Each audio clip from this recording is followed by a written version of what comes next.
No fences, no guard tower, or no cottages, so nothing looks familiar. No front gate. They didn't leave anything.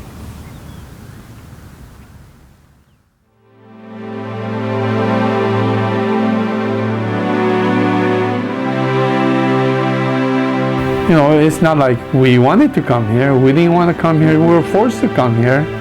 We were brought here by the government.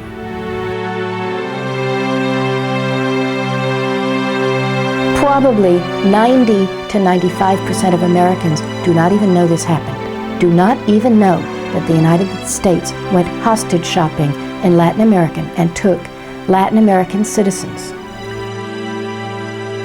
Art Shibayama was just 13 years old and living comfortably in Peru when he was forced out of the only home he had ever known. During World War II, the United States government, in collaboration with several Latin American countries, orchestrated the forced removal and internment of over 2,000 persons of Japanese ancestry, which included both citizens of 13 Latin American countries as well as Japanese immigrants. Like young Art Shibayama, the vast majority were Japanese Peruvians. Half a century later, Art retraces their journey and uncovers their hidden history.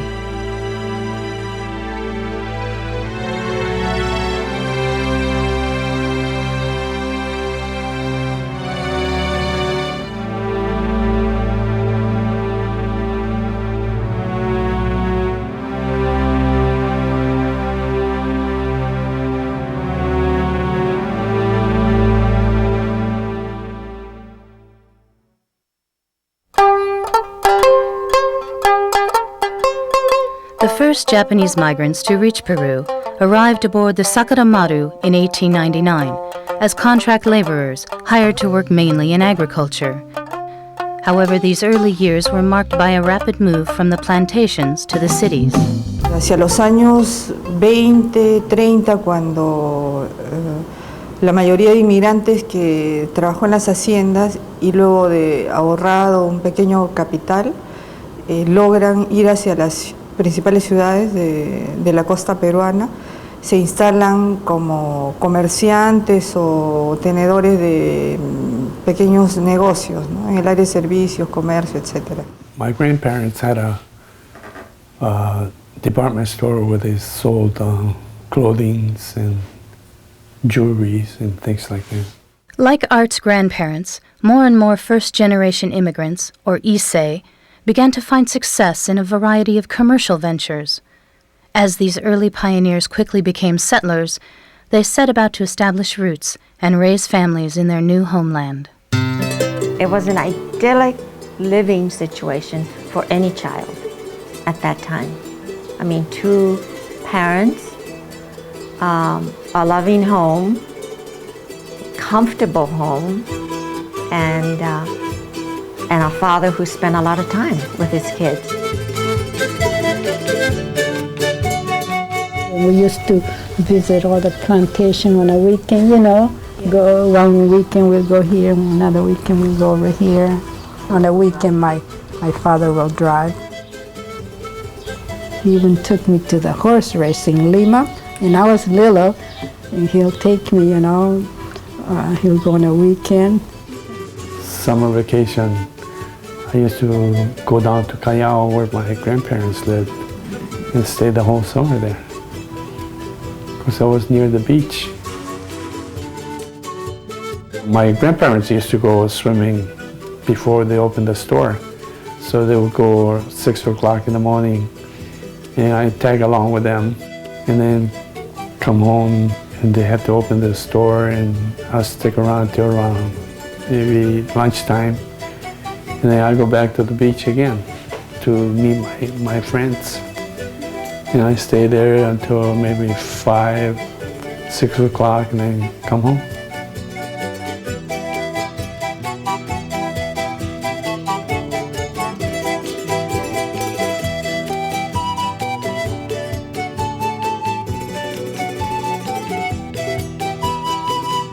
By the 1930s, as the world was entering into a global depression, there were well over 20,000 persons of Japanese ancestry living in Peru.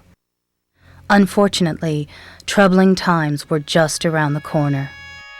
With worsening global economic conditions, the more successful members of the Japanese Peruvian community were soon regarded by many in Peru as unfair economic competition. Fear and hostility were also fanned by Japanese military incursions in Asia and a virulent anti-Japanese press at home. Entonces se crea como un clima de malestar y conflicto con respecto a la comunidad japonesa en el Perú. Y uno de sus puntos más altos se presenta en mayo de 1940, cuando esta campaña de desprestigio y esta campaña antijaponesa se expresa por un saqueo organizado. Tenía 11 años, bueno, cuando hubo saqueo, ¿no? Ese famoso saqueo, vivíamos en esta misma casa. Hubo un grupo de saqueadores que quisieron entrar al negocio de mi padre, ¿no? Como sabía que en esta casa vive una familia japonesa, entonces empezaron a tirar piedras. Y los empleados que trabajaban junto con mi padre, inclusive los peruanos, ayudaron para que no puedan saquear el negocio. Entonces esa noche un amigo de mi papá, amigo de negocio, ¿no? Era creo que de aduana que trabajaba, vino en su carro, dijo que tiene que salir de esa casa porque es peligroso. Y se fueron. Gracias a Dios en el saqueo no sufrió daños el negocio de mi padre. While the Hayashi business escaped damage, others were not so lucky. By the end of the rioting, about 600 businesses, schools, and homes were seriously damaged and looted. To make matters worse, the riots were soon followed by a devastating earthquake. Vino el terremoto y todos los peruanos que saquearon las tiendas de los japoneses pidieron disculpas a todos los japoneses porque creyeron de que el terremoto fue un castigo de Dios. As the community was recovering, political conditions were deteriorating. Anti-Japanese hysteria had set in. Unfounded reports of Japanese subversive activity soon led to increased restrictions on migration and land ownership. As war mounted in Europe and Asia, the U.S. sought to gain control of Western Hemispheric security. Also in Brazil, there were 260,000 Japanese taking orders from Japan. In Ecuador, within easy bombing range of the Panama Canal, German airlines had been established. Here was a fifth column, ready to take over. In Havana, we met with 20 other American republics. There must not be a shadow of a doubt anywhere as to the determination of the American nations not to permit the invasion of their hemisphere by the armed forces of any power or any possible combination of powers.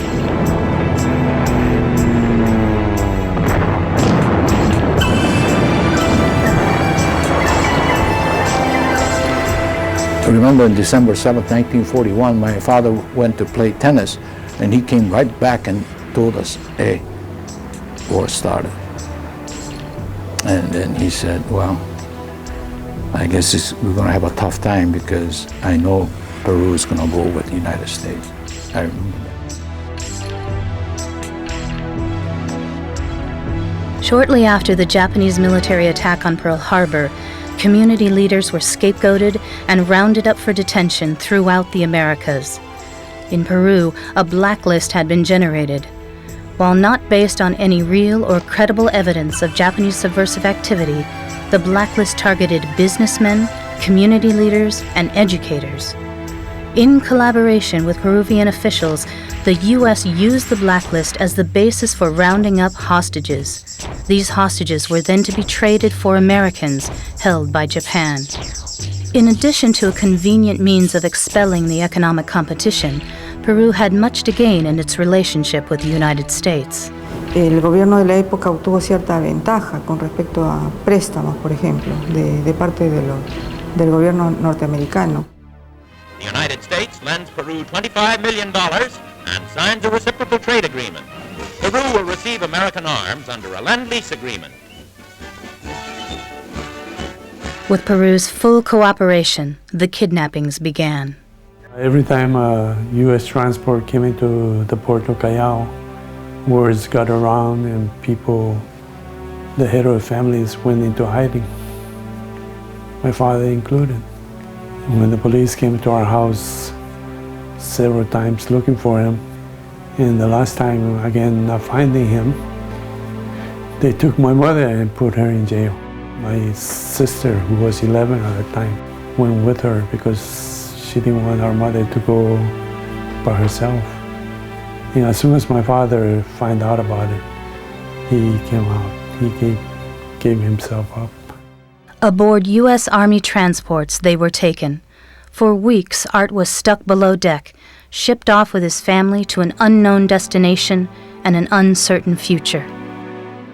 After 21 days, we arrived in New Orleans, and the women and children were let off the ship first and marched to a warehouse, and they were ordered to strip and stand in line naked. My sister, who was 11 at that time, said that she never felt so humiliated that she had to strip in front of boys. We got off the ship, they put us in a big room like a warehouse, and everybody has to take their clothes off, you know. So we were all naked, and they started spraying us with something. They shot DDT on your head, your arm, and, you know, the vitals. Boy, you know, we felt like cattle, you know, because we had to line up and then just go shh, shh, shh, shh.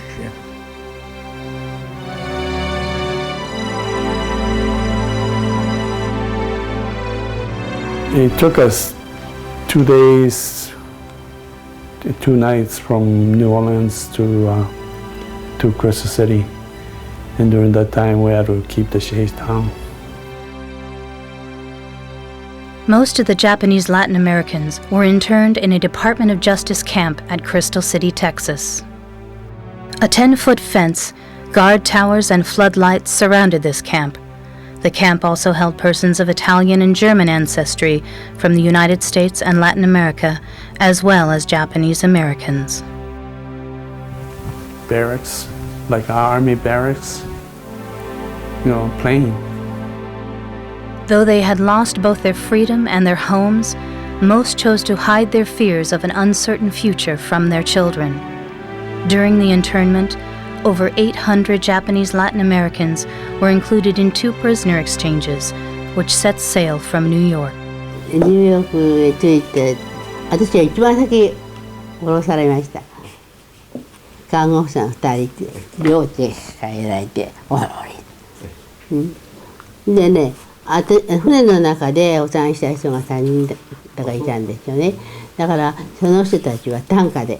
Those who were not exchanged remained confined in Department of Justice camps until the end of the war. And in Chicago, more than 1 million sing and dance in the streets in the biggest celebration the Windy City has ever seen. Joy is unconfined. But for Art and the other internees, their long ordeal did not end with the close of World War II. The remaining Japanese Latin Americans were told that they were illegal aliens and would be deported. And because the Latin American governments initially refused to allow these internees to return, over 1,000 were thus deported to war-devastated Japan. When we arrived in Hiroshima, we got off the train, we walked and walked and walked. When we saw the city, there was nothing, no building. And some people were still, you know, wounded, and And they all looked so poor, and we were saying, gee, what a place, this is where, so we're going to live. One of my cousins was a doctor, and everybody had to go and help, into the city because all the hospitals were destroyed. And so he got this radiation, He passed away a few years later, too, just for treating the, patients. Meanwhile, as the camps were closing, Art's family, along with a few hundred others, were determined not to share the same fate as those who had been deported. With the help of attorney Wayne Collins, they fought the deportation and were paroled to work in Seabrook Farms, a vegetable processing plant in New Jersey. Seabrook Farms in South New Jersey is America's biggest, most fabulous truck garden, whose 15,000 acres surround a vegetable processing plant. From the white part forward is all gone. That's where I used to work, on the second floor. On the second floor? Yeah, feeding feeding the thing through the holes into the floor, right. Down to the packing lot. Yeah, well, that part of the building still exists.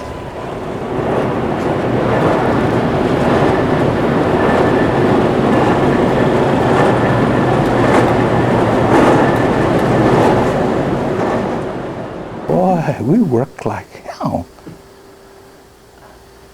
I was in Seabrook. I was 13 years old. We never had a summertime, and leisure, and so on, because we worked since I was 13. Every summer, we worked.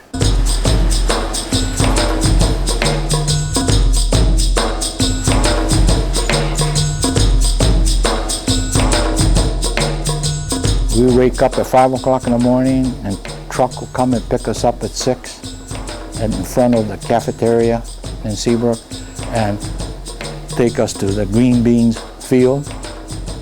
And we'll give us a roll, and we have to pick the bushel of basket. It was just 30 pounds of green beans. And you have to go like this and pick. And in 12 hours, I was one of the fastest, and I could only pick 10 baskets. And it was 30 cents a basket for 12 hours. So I get $3, and then they deduct 30% for income tax because we were under illegal aliens. So we may run away without paying income tax or filing tax return, so they take 30% off. So I get $2.10. Isn't that ridiculous? After we went to Seabrook, my father couldn't feed a family of 8 because my mother was pregnant. She couldn't work, so my sister and I had to go to work. So I never went to school again. Still fighting deportation, many families decided to settle in the United States, as they saw no hope in ever returning home.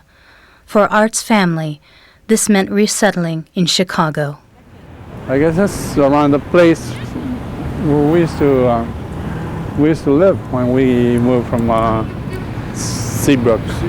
Yeah, our building used to be right there by that playground where the playground is. There hasn't been a dance hall in a long time.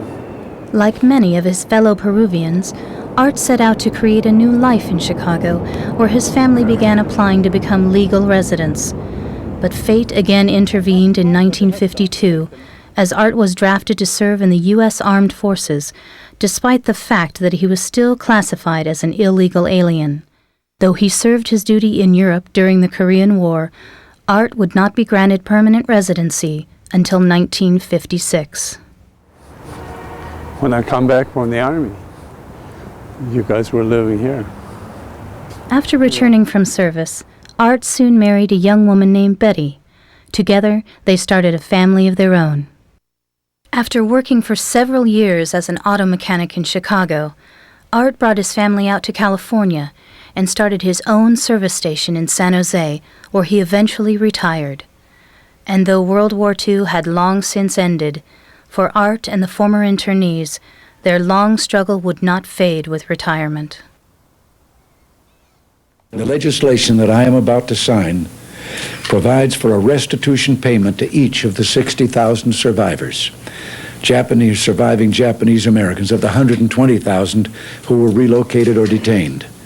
Yet no payment can make up for those lost years. So what is most important in this bill has less to do with property than with honor. For here we admit a wrong. Here we reaffirm our commitment as a nation to equal justice under the law. However, Art was denied justice. Under this law, Japanese Latin Americans were deemed ineligible for redress as they were not U.S. citizens or residents at the time of internment.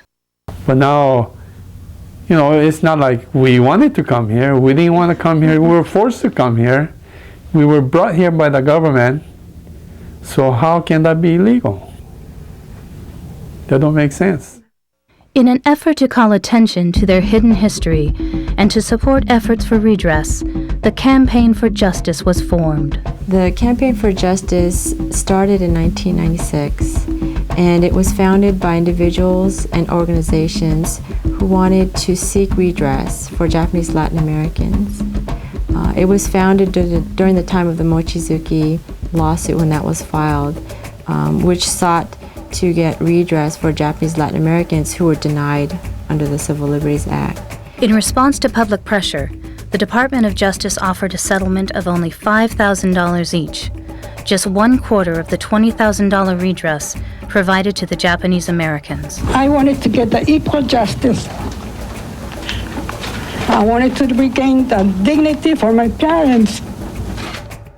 While supporting the decision of those who accepted the settlement, Art Shibayama, along with several others, chose to opt out of the settlement. He then filed his own lawsuit, preferring to fight for both redress and a full disclosure of the violations committed by the United States during World War II. Until the crime is over, meaning it has been fully acknowledged and fully compensated, it is ongoing. Ese es el punto. Ese es el punto que tienen que reconocer. Que si quieren ser justos, que sean justos con todo y que reconozcan sus errores. Despite his efforts, Art was once again denied justice. His case was dismissed in the final months of 2002. Having exhausted their efforts through domestic courts, Art and the campaign have appealed to the international community by filing a petition with the Organization of American States. In addition to the legal route, the campaign is also pursuing a congressional resolution which would resolve all remaining redress issues. This includes granting equitable redress for the former internees and providing educational funding, as originally mandated by the 1988 Civil Liberties Act. The significance of the Wartime Parity and Justice Act is to try to finally write the final lines of that chapter in American history. And we need to do it soon because there aren't too many people living today who can tell you from their personal experience what we did. This marker is situated on the original foundation of the two-family cottage as a reminder that this injustice and humiliations suffered here as a result of hysteria, racism, and discrimination never happen again.